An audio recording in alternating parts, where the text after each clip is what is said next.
Assalamu alaikum wa rahmatullahi ta'ala wa barakatuh. Estimados amigas y amigos. Todos nosotros, como creyentes, intentamos en la medida de nuestras posibilidades y también cuando tenemos el ánimo pues, más alto, sobre todo también la fe, intentamos aproximarnos más a Allah, a estar más cerca de Allah. Y para ello, pues utilizamos distintos medios. No hay duda que el más importante de ellos es el salah, es la oración. Porque además, tal y como nos cuenta el profeta Muhammad sallallahu alaihi wasallam, fue algo que Allah había hecho que él amase, que era وَجُعِلَتْ قُرَّةُ عَيْنِي فِي الصَّلَاةِ. Era lo que más amaba, lo que más le gustaba, aquello que hacía en cualquier momento que él tenía, vamos a decir, momento libre, lo dedicaba a acercarse a Allah y a adorar a Allah a través de as-salah. Y eso lo vemos sobre todo cuando hacía el tahajjud o qiyam al-layl, que era pasar la noche en vela haciendo el salah. Se pasaba horas y horas y horas haciendo el salah, hasta el punto que sus piernas se le hinchaban y llegaba Aisha, radiyallahu ta'ala anha, su mujer, que Allah esté complacido con ella. Y claro, era como mujer, como esposa, le decía, ya Rasulullah, mensajero de Allah, ¿por qué te cansas así? Siendo que Allah te ha perdonado las faltas que pudieses haber hecho antes y te va a perdonar lo que puedas hacer en el futuro, eres el elegido.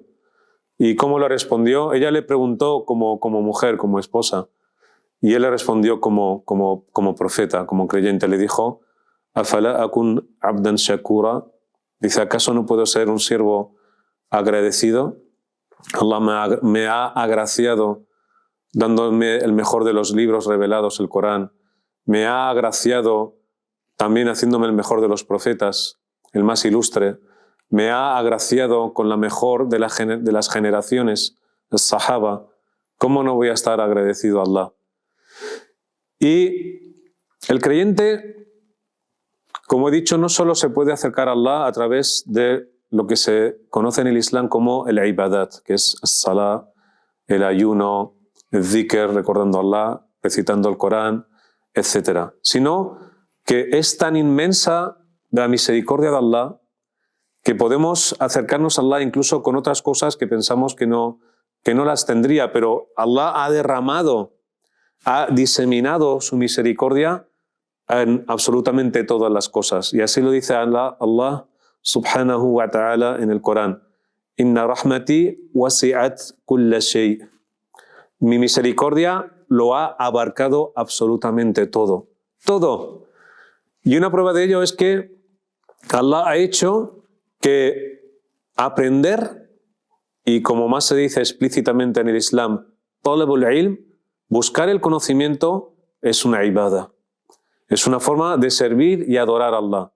Porque cuando una persona estudia, aprende y busca el conocimiento, lo hace para profundizar más en el din y ello le lleve a una mejor adoración, a una mejor ibada, para aproximarse todavía más a Allah, para que el creyente sienta que Allah está complacido con él por lo que está haciendo.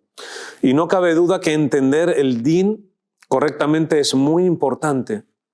Entender el din correctamente es muy importante, porque a veces nosotros como personas nos esforzamos, hacemos muchas cosas y luego al final no vemos resultados. Nos esforzamos, trabajamos, hacemos esto, hacemos lo otro y no vemos resultados. Y no nos damos cuenta que puede que en muchas situaciones no hay un resultado fructífero porque nuestro conocimiento del din no es correcto y estamos haciendo las cosas mal. Entonces es como alguien que cree que sabe construir una casa, se pone a levantar paredes, levanta muros, pone un tejado y al día siguiente la casa se le cae encima. Y dices, subhanallah, si yo he puesto ladrillos, he puesto cemento, he puesto tal, pero tú no eres un arquitecto, tú no sabes cómo se monta una casa.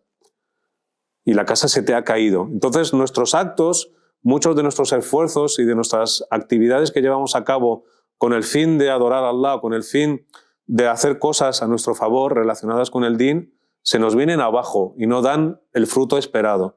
¿Por qué? Porque no lo hacemos con conocimiento. Y entonces todo se derrumba y se cae. Y una de las cosas en las que más hincapié hizo el profeta Muhammad sallallahu alaihi wasallam a sus compañeros y a toda su comunidad era el hecho de que aprendiesen correctamente el din. No solo a través de sus enseñanzas directas, sino que en el momento que alguien hacía algo que no era correcto, en el momento que veía a alguien que se desviaba, que traspasaba unas líneas que no tenía que traspasar, el profeta Muhammad, la paz sea con él, venía a enseñarle y a enseñarle cuáles eran los límites para que aprendiesen correctamente el din. Y por eso dijo en un hadith muy conocido, el profeta Muhammad, la paz sea con él, cuando Allah quiere el bien para uno de sus siervos, yufaqihuhu fid din, le hace comprender el din. ¿Eso qué significa? Que no todo el mundo de entrada comprende el din. Puedes conocer el Islam y no comprender el din. Y eso es algo que tenemos que tener muy presente y pedir y decirle a Allah, وَقُلْ رَبِّ زِدْنِ عِلْمًا. Y esto es un dua del Corán. Oh Señor, incrementa mi conocimiento. Pero no se trata el incrementar nuestros datos, el tener más datos sobre el Islam y conocer, sino realmente comprender las cosas. Y de ahí vino a posteriori lo que fue conocido con el término de el fiqh, que en árabe significa el fahm, que es la comprensión, el entendimiento, comprender correctamente el din. Y tenemos en la historia de los sahaba, en la historia de los compañeros, tenemos muchos ejemplos de su ansia de aprender y comprender correctamente el din. Y una de estas historias nos las dejó uno de los más ilustres y magníficos compañeros del profeta Muhammad sallallahu alaihi wasallam, e incluso podríamos decir una de las grandes personalidades de la historia de la humanidad, que fue Omar ibn al-Khattab, radiyallahu ta'ala anhu, que Allah esté complacido con él.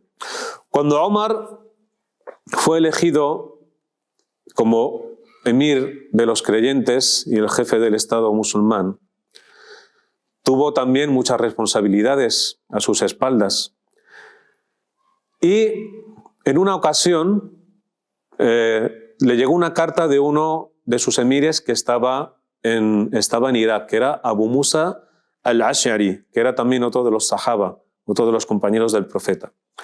Abu Musa le mandó una carta a Omar ibn al-Khattab y en esta carta le decía lo siguiente: oh emir de los creyentes, recibimos a mucha gente que quiere memorizar el Corán y necesitamos dinero min beit mal el muslimin, de lo que era el tesoro público, vamos a decir, de los musulmanes, que necesitamos dinero de la hacienda pública de los musulmanes para darle, vamos a decir, como unas becas, unas ayudas para que esa gente se dedicase únicamente a memorizar el Corán y no tuviese que dedicar su tiempo pues, a otras tareas como trabajar, sino que se entregasen completamente a memorizar el Corán y tuviesen una ayuda económica pues, para su día a día de manutención, comida, etc., ¿no?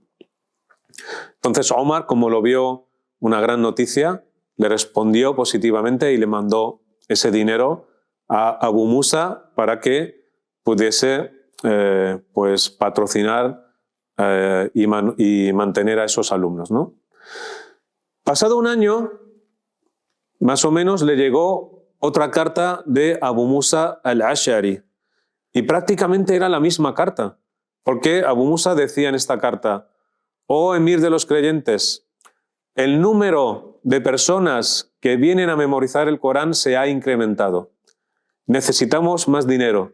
Necesitamos que nos mandes más dinero para que esta gente se dedique a estudiar y pues no tenga que estar pues trabajando, dedicando su tiempo a buscarse su sustento, sino que lo dedique únicamente a memorizar el Corán.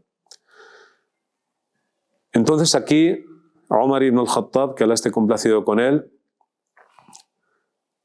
dio una lección no solo a Abu Musa, no solo a los creyentes y a las creyentes de su momento, sino que dio una lección a toda la umma para toda la historia. Y dijo lo siguiente, dijo, Wallahi, por Allah digo que ya no va a haber más dinero. Voy a cortar el dinero, ya no va a haber más dinero. Se acabó. Y dijo, los voy a borrar del diwan. El diwan era una especie de listado en el que se apuntaba a la gente que necesitaba recoger dinero del tesoro público musulmán. Dijo, ya no hay dinero. Y luego explicó por qué.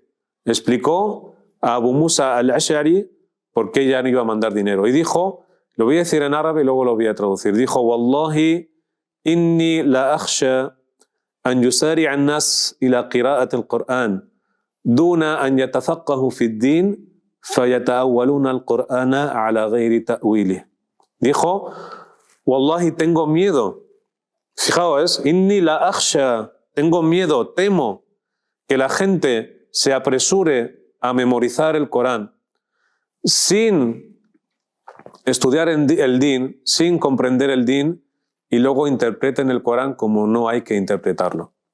Porque a la vez que llegaba la revelación, cuando estaba el profeta Muhammad sallallahu alaihi wasallam, venía la revelación, los sahaba memorizaban el Corán, pero tenían el maestro, tenían el profeta, la paz sea con él, que les enseñaba el din, les hacía comprender el din.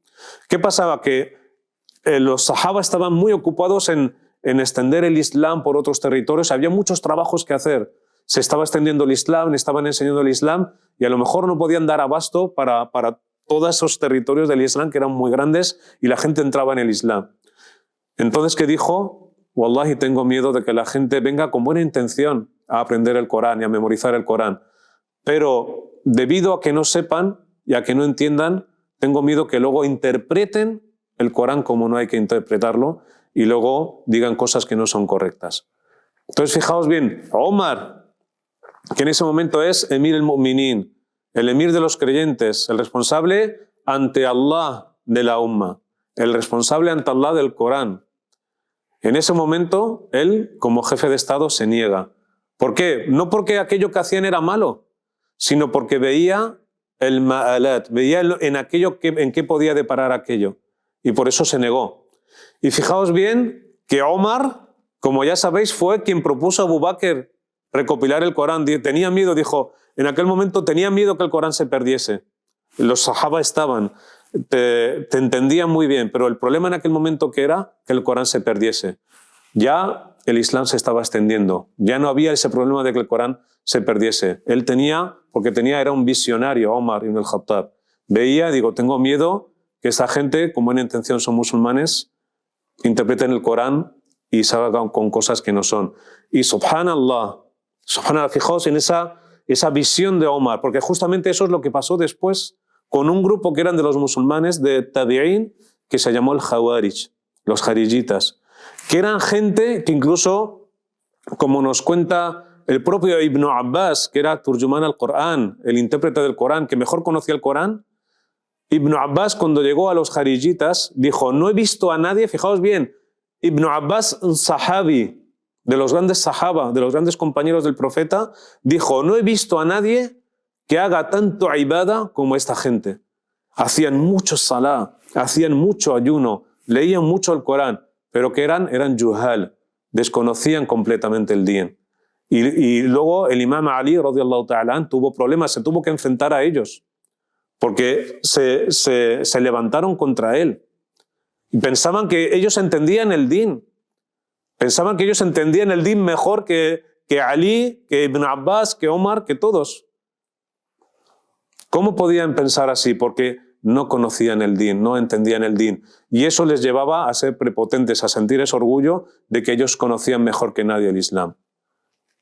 Y esta historia nos enseña la importancia que tiene el conocer correctamente el Islam, en comprender correctamente el Islam, porque podemos tener muy buena intención de aplicar el din, de hacer muchas cosas por el Islam, pero si no tenemos una base fuerte, si no tenemos un fundamento sólido, sobre todo con el entendimiento, con el conocimiento, por muy alto que sea el edificio que levantemos de nuestras obras, un día todo eso se puede venir abajo, porque no tiene las bases del conocimiento. Por eso pedimos a Allah, ensalzado sea, que nos incremente nuestro conocimiento y nuestro entendimiento del din del Islam. Barakallahu fikum, wassalamu alaikum wa rahmatullah wa barakatuh.